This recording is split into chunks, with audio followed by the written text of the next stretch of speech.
ഇന്നത്തെ വീഡിയോയിൽ നമ്മൾ ഡിസ്കസ് ചെയ്യാൻ പോകുന്നത് ഏഷ്യ പസഫിക് ഇക്കണോമിക് കോർപ്പറേഷൻ, അതായത് APEC എന്ന് നിങ്ങൾ കേട്ടിട്ടുണ്ടാവും. വളരെ ഇമ്പോർട്ടൻ്റ് ആയിട്ടുള്ളൊരു ഭാഗമാണ്.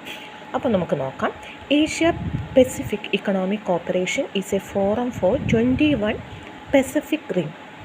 Pacific Rim member economies that promotes free trade throughout the Asia Pacific region. അതായത് ഏഷ്യ പസഫിക് റീജിയനിൽ ത്രൂ ഔട്ട് ആയിട്ട് നമ്മൾ ഫ്രീ ട്രേഡ് പ്രൊമോട്ട് ചെയ്യാൻ വേണ്ടിയിട്ടാണ് ഇത് ഫോം ചെയ്തിരിക്കുന്നത്. It typically includes much of east Asia, south Asia, അതുപോലെ തന്നെ സൗത്ത് ഈസ്റ്റ് കൺട്രീസ് എല്ലാം ചേർന്നിട്ടുള്ള അവരെല്ലാവരും ചേർന്നിട്ടുള്ള ഒരു എഗ്രിമെൻ്റ് ആണ്. It was established in 1989 in response to the growing interdependence of the world. APEC's 21 members aim to create greater prosperity of the people of the region by promoting inclusive, sustainable, innovative and secure growth by accelerating regional economic integration. അതായത് economic integration ആണ് ഇവരുടെ main aim എന്ന് പറയുന്നത്. അപ്പം ഇവിടെയുള്ള countries തമ്മിൽ trading activities conduct ചെയ്യുമ്പോൾ ഉള്ള എല്ലാ റെസ്ട്രിക്ഷൻസും അവോയ്ഡ് ചെയ്ത് ഫ്രീ ട്രേഡ് കണ്ടക്ട് ചെയ്യാൻ വേണ്ടിയിട്ടാണ് Asia Pacific economic corporation APEC form ചെയ്തിരിക്കുന്നത്.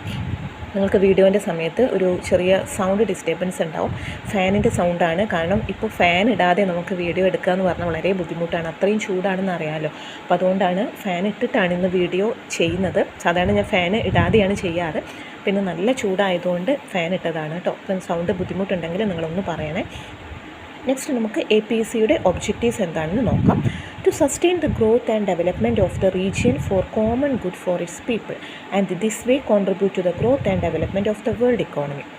അതായത് റീജിയനിൽ നമ്മൾ എന്ത് ചെയ്യുക, ആളുകൾക്ക് കോമൺ ആയിട്ടുള്ള അവരുടെ എക്കണോമിക് ഗ്രോത്തിന് വേണ്ടിയിട്ടുള്ള എല്ലാ കോൺട്രിബ്യൂഷൻസും ചെയ്യാൻ വേണ്ടിയിട്ട്.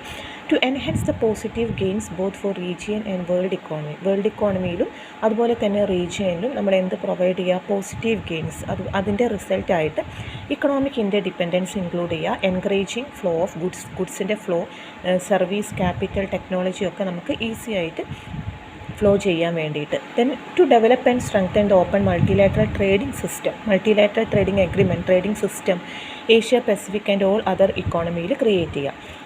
To reduce barriers of trade in goods and services among participants in a manner consistent with the GATT principles wherever applicable without detriment to other economy. Other ഇക്കോണമിക്സിന് ബുദ്ധിമുട്ടൊന്നും ഇല്ലാത്ത രീതിയിൽ GATT പ്രിൻസിപ്പിൾസ് ഒക്കെ ഫോളോ ചെയ്തിട്ട് ട്രേഡ് ബാരിയേഴ്സ് ഒക്കെ reduce ചെയ്യുക. അപ്പോൾ ഇതെല്ലാം APECൻ്റെ ഒബ്ജക്റ്റീവിൽ വരുന്നതായിട്ടുള്ള കാര്യങ്ങളാണ്. പിന്നെ നെക്സ്റ്റ് എന്ന് പറയുന്നത് നമുക്ക് നോക്കാനുള്ളതാണ് APECക്ക് ശേഷം വരുന്ന ഇമ്പോർട്ടൻ്റ് ആയിട്ടുള്ളത് സാർക്ക്. നിങ്ങൾ കേട്ടിട്ടുണ്ടാവും, South Asian association for regional corporation എന്നുള്ളതാണ് സാർക്കിൻ്റെ ഫുൾ ഫോം. ഇപ്പോൾ South Asian association for regional corporation, അതായത് SAARC, is an economic and geographical organisation of 8 South Asian nation. അപ്പോൾ 8 സൗത്ത് ഏഷ്യൻ നേഷൻ്റെ ഒരു കൊളാബറേഷനാണ്, ജോഗ്രഫിക്കൽ ഓർഗനൈസേഷനാണിത്. It plays the role of guiding force for member countries. It is regional inter organisation of states in South Asia. South ഏഷ്യയിലുള്ള states തമ്മിലുള്ള ഒരു കോർപ്പറേഷനാണ്. അതായത് അഫ്ഗാനിസ്ഥാൻ, ബംഗ്ലാദേശ്, ഭൂട്ടാൻ, ഇന്ത്യ, മാൽദീവ്സ്, നേപ്പാൾ, പാകിസ്ഥാൻ ആൻഡ് ശ്രീലങ്ക അവരൊക്കെ ഈ സാർക്കിലുള്ള മെമ്പർ കൺട്രീസാണ്. അപ്പോൾ സാർക്കിൻ്റെ ഒബ്ജക്റ്റീവ്സ് എന്ന് പറയുന്നത് to improve the quality of life of the people in South Asia. South ഏഷ്യയിലുള്ള മെമ്പേഴ്സിൻ്റെ ക്വാളിറ്റി ഓഫ് ലൈഫ് ഇംപ്രൂവ് ചെയ്യാം. Then to accelerate economic growth, to provide all individuals with opportunity to live in dignity, to strengthen collective self reliance among countries, to promote active collaboration of mutual assistance in the economic, social, cultural, technical and scientific field, to strengthen cooperation with other developing countries, to cooperate with similar organization with similar goals. അപ്പോൾ ഇതെല്ലാം സാർക്കിൻ്റെ ഒബ്ജക്റ്റീവാണ്.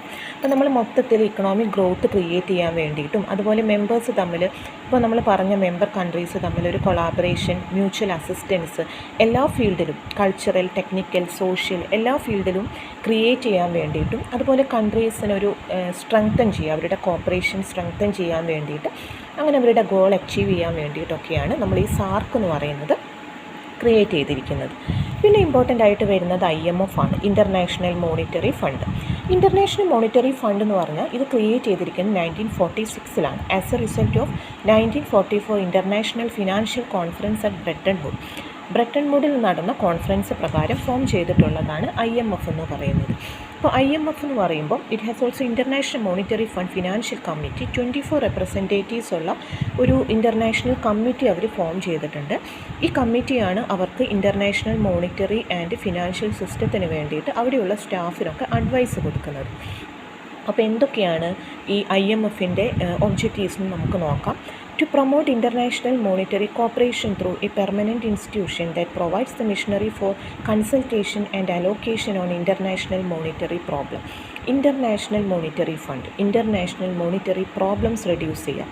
To facilitate expansion and balanced growth of international trade. To promote exchange stability create ചെയ്യുക. To assist the establishment of multilateral system, പേയ്മെൻറ്റിനൊക്കെ വേണ്ടിയിട്ട് current transaction between member കൺട്രീസിൽ നമുക്കൊരു multilateral system create ചെയ്യാം. To give confidence to members by making the general resources of IMF in accordance with the above, shorten the duration and lessen the degree of disequilibrium in international balance of payment of members. അപ്പോൾ ചുരുക്കി പറഞ്ഞിട്ടുണ്ടെങ്കിൽ നമ്മൾ international ലെവലിൽ നമ്മൾ trading activities conduct ചെയ്യുമ്പോൾ അവിടെ വരുന്ന എന്താ പറയുക പേയ്മെൻറ്റ് കറണ്ട് ട്രാൻസാക്ഷൻസ് സ്മൂത്തൻ ചെയ്യാൻ വേണ്ടിയിട്ടും അതുപോലെ തന്നെ അവിടെയുള്ള മെമ്പേഴ്സിൻ്റെ റിസോഴ്സസ് പ്രൊട്ടക്റ്റ് ചെയ്യാൻ വേണ്ടിയിട്ടും ബാലൻസ്ഡ് ഗ്രോത്ത് ക്രിയേറ്റ് ചെയ്യാനും ഓർഡർലി എക്സ്ചേഞ്ച് അറേഞ്ച്മെൻറ്റിനൊക്കെ വേണ്ടിയിട്ടാണ് IMF ഫോം ചെയ്തിരിക്കുന്നത്. അപ്പോൾ IMF എന്ന് പറയുന്നത് നമുക്ക് ഇമ്പോർട്ടൻ്റ് ആയിട്ടുള്ളതാണ്. അപ്പോൾ അത് നന്നായിട്ട് പഠിച്ചു വെക്കാം IMF. പിന്നെ നെക്സ്റ്റ് വരുന്നത് എന്ന് പറയുന്നത് SDR ആണ്, international liquidity and special drawing rights. Special drawing rights refer to an international type of monetary reserve currency, a nation's asset held in foreign currency. ഇപ്പോൾ നമ്മുടെ അസറ്റ് ഫോറിൻ കറൻസിയിൽ ഹെൽഡ് ചെയ്യാം. And commodities like gold and silver അതൊക്കെ ഇല്ലേ, അതൊക്കെ നമ്മൾ എന്ത് ചെയ്യുന്നതാണ്, നേഷൻസ് അസറ്റിനെ നമ്മൾ ഫോറിൻ കറൻസിയിൽ ഹെൽഡ് ചെയ്യുന്നതാണ് SDR. Monetary reserves are used to back up the national currency and provide a cushion for executing central banking functions like adding to monetary supply and setting foreign exchange contracts in local currencies. അപ്പോൾ ഇത് IMF 1969 form ചെയ്തത്. It operates as a supplement to the existing reserves of member countries. It was created